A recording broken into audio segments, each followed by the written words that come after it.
My 18-year-old daughter graduated first in her class. My parents offered to throw a graduation party for their granddaughter. When we arrived, it was for my niece who just finished 8th grade. The cake said, "For our only granddaughter." I didn't yell. I did this. 3 days later they got a letter and started screaming. Let me tell you about the last time I trusted my parents with anything that mattered. Actually, scratch that. Let me tell you about the last time I trusted them at all. Because this wasn't just another family slight. It wasn't about forgetting a birthday or mispronouncing a name or calling my daughter by the dog's name for the 10th time in a row. No, this was next level. This was betrayal baked into buttercream and served on a folding table next to shrimp skewers and lies. It started innocently enough. My mother called me on a Tuesday afternoon. Light, casual tone. The kind she uses when she's about to say something that's going to ruin my day but wants me to think it's sweet. "We were thinking of throwing a graduation party," she said, "for our granddaughter." Just like that. Our granddaughter. I was loading groceries into the trunk and nearly dropped a bag of rice. "Oh. Yes," she said. "Something small. Just family. We'd love to host." That was it. I said thank you. She sounded sincere. The kind of sincere that makes your shoulders drop just a little.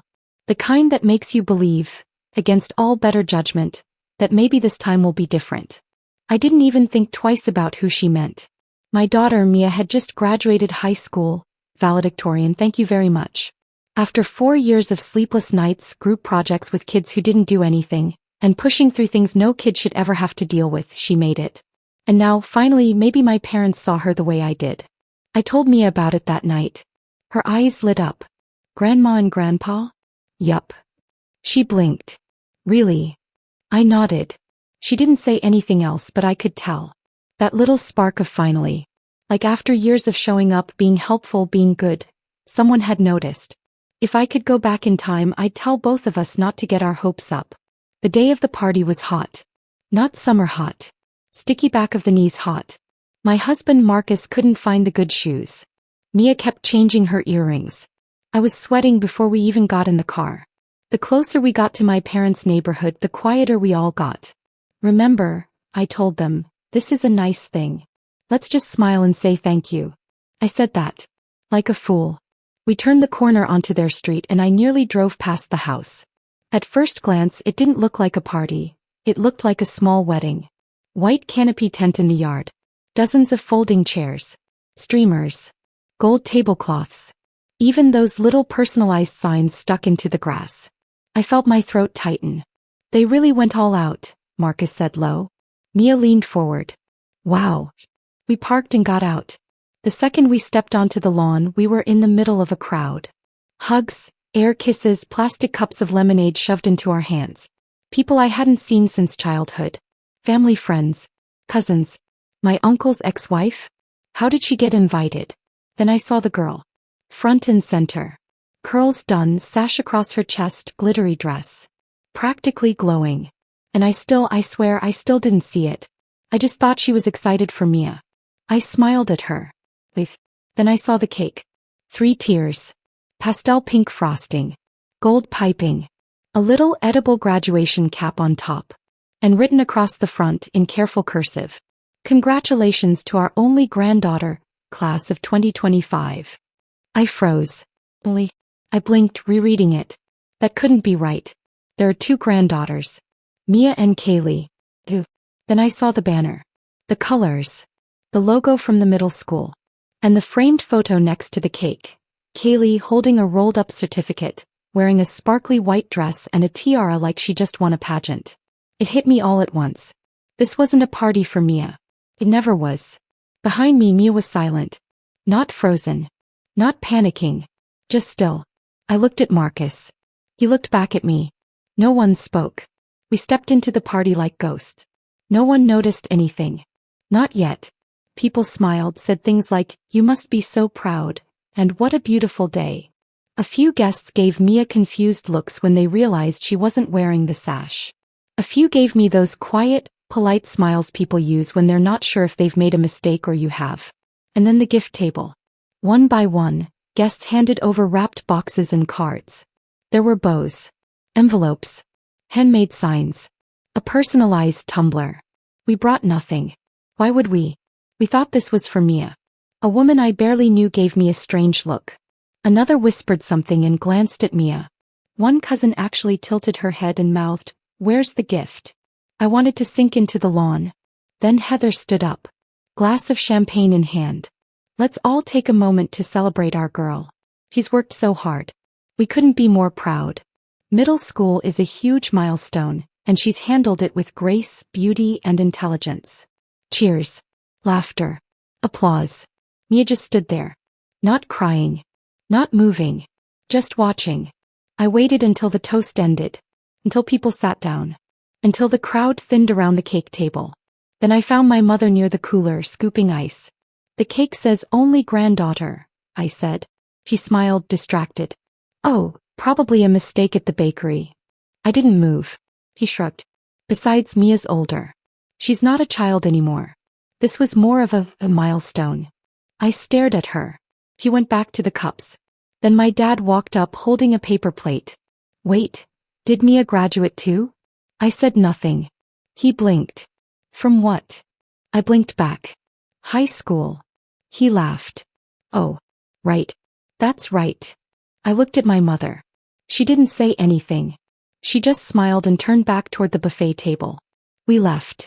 No one stopped us. No one followed. No one even noticed, which somehow made it worse. Mia got into the back seat and looked out the window. I started the car. Marcus sat in silence. And as we pulled out of the driveway, I said, "We're not doing this again." What we did next. Say. 3 days later they got a letter. And this time, they were the ones left speechless. There are things I didn't notice when I was a kid. And there are things I did notice but talked myself out of. That's what growing up in a family like mine teaches you. How to gaslight yourself before anyone else gets the chance. It wasn't until the cake, that I looked back and realized, oh, this wasn't just an oversight. This wasn't a bakery typo. This was the punchline to a joke they've been telling behind our backs for years. And the joke was us. I've always been described as easy. Not in the scandalous way. In the manageable child kind of way. I didn't cry at bedtime. I organized my own lunchbox. I said thank you too often and wanted too little. Which meant my parents treated me like furniture they liked having around but didn't need to maintain. My older brother was the thinker. My younger sister Heather was the little sparkle. I was just there. Middle child. Middle of the road. Middle of the conversation if I was lucky. I didn't realize it was odd that my mom would tell stories at dinner about my siblings' spelling bee wins or school plays, while I was sitting right there having apparently attended none of my own life. It's not that they hated me. It's worse than that. They didn't notice me. And you can survive that. But it leaves a bruise you don't see until later. The house they live in now, the scene of the cake, used to belong to my grandmother. When she died, she left it to my mom, my brother, and me. I was 4. Heather wasn't born yet. The first time my mom mentioned my name being on the deed, I laughed. "You're joking, right?" He waved it off. "You're technically a co-owner. Just ignore that. It's not a real thing. Right? Just a legal share in a house they've lived in for decades. Silly of me. But I did what I always did. Smoothed it over. Because that's what I was trained to do. When I had Mia, I expected something soft to unlock in them. I thought my mom would lean in and say, "You were like this once," or that my dad would cry holding her. They did neither. They said she was cute. They brought a bib. Then they asked how many hours of maternity leave I had left. That should have been the giveaway. But you don't want to see it when it's your kid. You want to believe they'll come around. They didn't. Mia didn't have doting grandparents. She had people who sent birthday cards with $20 in them and forgot which grade she was in. No sleepovers. No photo frames on the mantle. Just the occasional polite, "Tell us how school's going, sweetheart," while scrolling through their phones. It wasn't mean. It was nothing. And sometimes nothing hurts more than cruelty. At least cruelty notices you. Meanwhile, when Heather had Qley 4 years later, there were balloons. Hand-knitted sweaters. A silver rattle engraved with her initials. Who gets that? My dad learned how to use a photo printer. My mom joined a Facebook group for cool modern nanas. They suddenly had time. They suddenly had opinions. They suddenly had an identity. Grandparents. Capital G. For Mia. They were just older adults who shared a table with us twice a month. We went to every dinner. We smiled. We brought food. We listened to long updates about Qley's piano recitals and tooth fairy visits. Mia even complimented her artwork, which was usually a few streaks of purple crayon and a triangle claiming to be a dolphin. I think Mia knew what was happening, but she was trying. She really honestly was. She'd offer to help clean up, set the table, laugh at Grandpa's awful jokes. She showed them how to use the TV remote, how to send an email, how to save a contact in their phone. I watched her type things in gently, like someone hoping good behavior might earn her something. Not money. Not gifts. Just love. Her other grandparents, my in-laws, live in Europe. She gets to see them maybe once a year, if that. So for her, this wasn't just about Sunday dinners. It was about having grandparents at all. She wanted what other kids had. People who told embarrassing baby stories, pinched her cheeks, mailed her weird souvenirs from Florida. She wanted to be a good granddaughter. And she was. But it didn't work. Not really. They liked her. They appreciated her. In the same way you appreciate a neighbor who brings your trash cans in. Kind, helpful, forgettable. Senior year, she worked her tail off. Top of her class. Debate wins. Volunteer hours. He did it all. And I could see it in her, this growing hope. That maybe the success would tip the scales. She never said it out loud. She didn't need to. She'd casually mention things like, I think Grandpa likes history too, right? I got full marks on that project. Or, I wonder if Grandma saw the photo you posted. She wasn't asking for a parade. Just a nod. A sign that she mattered to them beyond showing up and being useful. I told them about her graduation weeks in advance. Sent them the details. Twice. They didn't RSVP. 3 days before the ceremony, I got a text from my mom. Sorry, not feeling 100%. Might sit this one out. Sit this one out. Like it was a neighborhood barbecue. Like it wasn't the culmination of 18 years of work. Mia didn't say anything when I told her. She just tied her shoes and asked if her speech sounded okay. That was the worst part. Not the silence. The normalcy. So when my parents called and said they wanted to throw a graduation party for our granddaughter, I didn't hesitate. I didn't overthink it. I didn't ask. Of course I thought they meant Mia. Who else could they mean? They said, our granddaughter, and for once in my life I let myself believe they meant us. I told Mia. She lit up. It was quiet, that kind of smile, but I saw it. That small flicker of maybe they're trying. She didn't ask questions. She just nodded and said, okay. He picked out a dress. She even offered to bring one of her favorite teachers to say a few words. She was nervous and excited and scared in that hopeful way that only teenagers are, when they still think things can be different. And honestly, so did I. We were wrong. I never thought I'd be the kind of person to send a letter like that. Not a handwritten note. Not a Christmas card with best wishes, scribbled in fake gold ink. I mean a letter. One that makes people stop breathing for a second when they open it. One you don't respond to with words, you respond with rage. I didn't even write it myself. Marcus did. He drafted it like it was nothing. Calm, polite, lethal. A surgeon's cut. I signed it without blinking. Because I wasn't doing this for me. I was doing it for my daughter. It didn't feel triumphant. Not at first. Just strange. Quiet. Almost clinical. We printed 2 copies. One for our records. One to drop off. I didn't mail it. I delivered it by hand, folded once, tucked into a plain white envelope. No return address. No note. Just the words.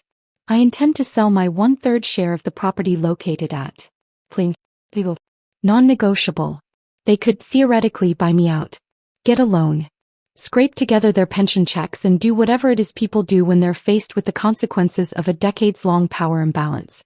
But I knew they wouldn't. And I knew that wasn't the point. The point was, they don't get to own me anymore. Heather called first. I picked up because I wanted to hear how it would start.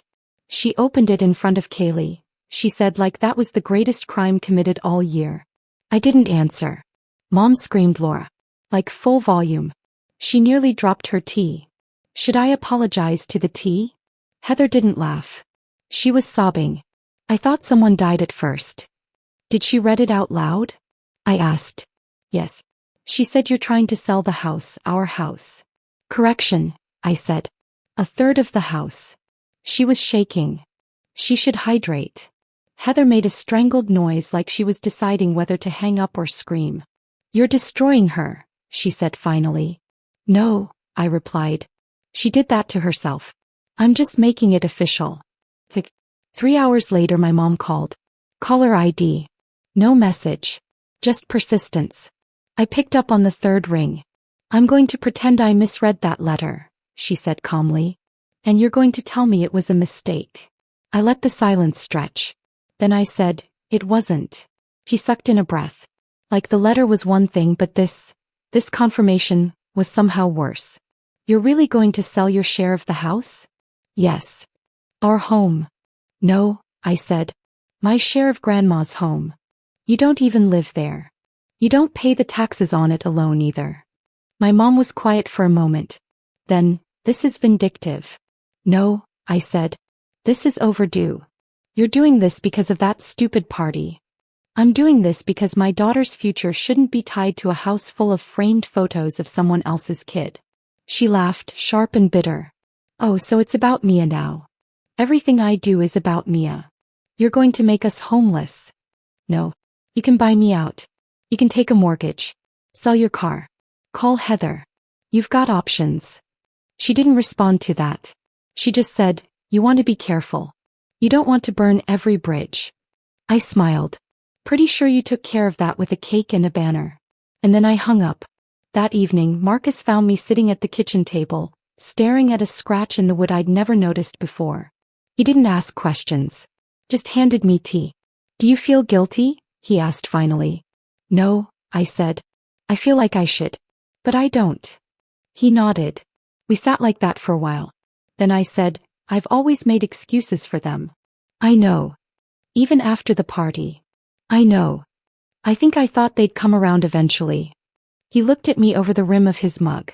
"You don't believe that anymore?" I shook my head. "They knew she got in. They knew we were scrambling to figure out how to pay for it. And they spent all that time celebrating someone else's kid's middle school certificate like it was a PhD. Marcus didn't answer. He didn't need to. The next few days were quiet in that way that feels more like a loaded gun than peace. I stopped answering their calls. Stopped running errands. No more filling prescriptions. No more checking their voicemail. No more, "Can you help me log in?" texts. Mia stopped too. She didn't say anything dramatic. She just opted out. No more tech support. No more Qley birthday videos. No more late night, "Can you look at this email real quick?" requests. She just quietly stepped back. I asked her once how she felt. She said, "Like I deleted a virus I didn't know was running." Then for days later Heather tried again. "You don't even know what you've done to Mom," she said. "She's walking around the house like a ghost." I thought she was already doing that. She keeps rereading the letter like it's a death notice. Maybe it is. For the version of herself that thought she'd get away with it forever. She's not eating. She's not listening either. Heather sighed. "It's not too late to fix this." "It is. Just call her." "No. Just talk to her, Laura." I did. I sent a letter. And then I hung up again. That night, Mia came into the kitchen as I was drying dishes. She leaned against the counter, arms crossed. "You ever feel like the bad guy?" she asked. I paused. "Yeah. All the time." "Why?" She smiled faintly. "Just making sure I wasn't the only one." I smiled back. Then she said, "Do you think they'll ever get it?" "No," I said. "But that's not the point." "What is?" "We don't owe them understanding. Just boundaries." She nodded once. And we left it at that. I thought the cake was the low point.